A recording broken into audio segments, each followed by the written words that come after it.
માંગરોળ તાલુકાના વાંકલ ગામે કોંગ્રેસનું સ્નેહ સંમેલન યોજાયું હતું, જેમાં મોટી સંખ્યામાં માંગરોળ તાલુકાના કોંગ્રેસ કાર્યકર્તાઓ હાજર રહ્યા હતા. ઓલ ઇન્ડિયા કોંગ્રેસ કમિટીના જનરલ સેક્રેટરી આનંદભાઈ ચૌધરીના અધ્યક્ષસ્થાને સ્નેહ સંમેલન યોજવામાં આવ્યું હતું. આ સમયે સુરત જિલ્લા કોંગ્રેસ સમિતિના પ્રમુખ મનહરભાઈ પટેલ તેમજ લોકસભાના પૂર્વ ઉમેદવાર સિદ્ધાર્થ ચૌધરી સહિતના આગેવાનો ઉપસ્થિત રહ્યા હતા અને પ્રસંગને અનુરૂપ કાર્યકર્તાઓને માર્ગદર્શન આપ્યું હતું.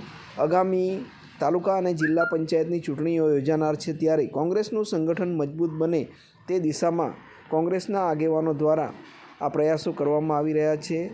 માંગરોળ તાલુકાના કોંગ્રેસ કાર્યકર્તાઓ આ સંમેલનમાં હાજર રહ્યા હતા.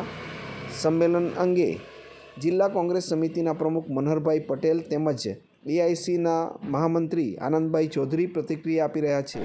મનહર પટેલ, પ્રમુખ સુરત જિલ્લા કોંગ્રેસ સમિતિ. મારી જોડે માંગરોળ તાલુકા કોંગ્રેસ પ્રમુખ શામજીભાઈ આજ રોજ અમારા રાષ્ટ્રીય સચિવ આનંદભાઈ ચૌધરીના સાનિધ્યમાં વિક્રમ સંવત 2081ના વર્ષનું માંગરોળ તાલુકાનું સ્નેહમિલન યોજાયું હતું.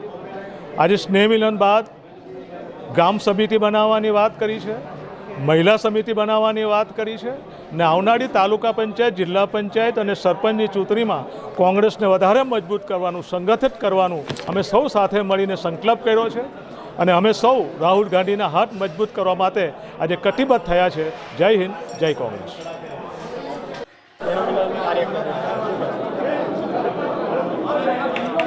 નવા વર્ષમાં કાર્યકર્તાઓને શુભેચ્છા અને આવનારા કાર્યક્રમો માટેનું સ્નેહમિલન કાર્યક્રમ હતો. એક મહિના પહેલાંનું આયોજન હતું, પરંતુ કોઈને કોઈ કારણોસર પાછળ ઠેલાતો હતો અને એટલા માટે આજે 10 તારીખે વાંકલ ખાતે સ્નેહમિલન સમારંભ ખૂબ તંદુરસ્ત વાતાવરણમાં અને ભવિષ્યના જે કાર્યક્રમો અને પડકારો આવવાના છે એ કેવી રીતે કરવા અને જે ભૂતકાળની ભૂલો કે અમારી જે કચાશો હતી એને પણ ભૂલો સુધારીને કેવી રીતે આગળ વધવાનું એ નેમ સાથે આ સ્નેહમિલન કાર્યક્રમ પૂર્ણ થયો છે. માનનીય રાહુલ ગાંધીજી અને પ્રિયંકાજી જે રીતે દેશનું નેતૃત્વ કરે છે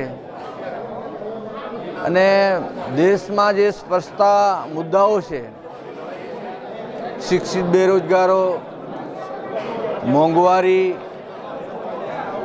ખેડૂતોના પ્રશ્નો અને જે સામાજિક હાર્દ હતું, સામાજિક સંવાદિતા હતી, એ હાર્મની હતી, એ જે ભાજપના અને ભાગલાવાદી પરિબળોએ, આરએસએસ હિન્દુ પરિષદના લોકોએ જે રીતે સમાજમાં ઝેર ફેલાવવાનું જે કાવતરું કરે છે એનો પડકાર પણ કેવી રીતે કરવો અને જે રાહુલજીનો સંદેશો હતો કે નફરત કી બાજાર મેં મોહબ્બત કી દુકાન, એ જ સંદેશા સાથે અમે સૌ કાર્યકર્તાઓ કટિબદ્ધ છે અને રાહુલજીનું સ્વપ્ન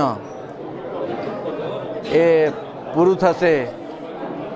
અને હાલ જે સાંપ્રત પરિસ્થિતિમાં જે સંવૈધાનિક સંસ્થાઓ હતી,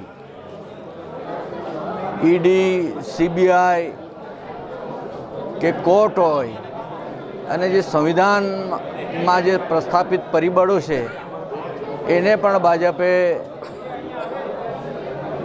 ઢંઢોળવાનો અને એની તાકાત ઓછી કરવાનો જે પ્રયત્ન કરે છે એને વખોડીએ છીએ. અને હંમેશા દેશ સંવિધાન પર ચાલશે. ભારતના બંધારણમાં જે ડૉક્ટર બાબા સાહેબ આંબેડકરે જે આપ્યું છે બંધારણ, એ જ પ્રમાણે દેશ મજબૂત રીતે આગળ વધશે.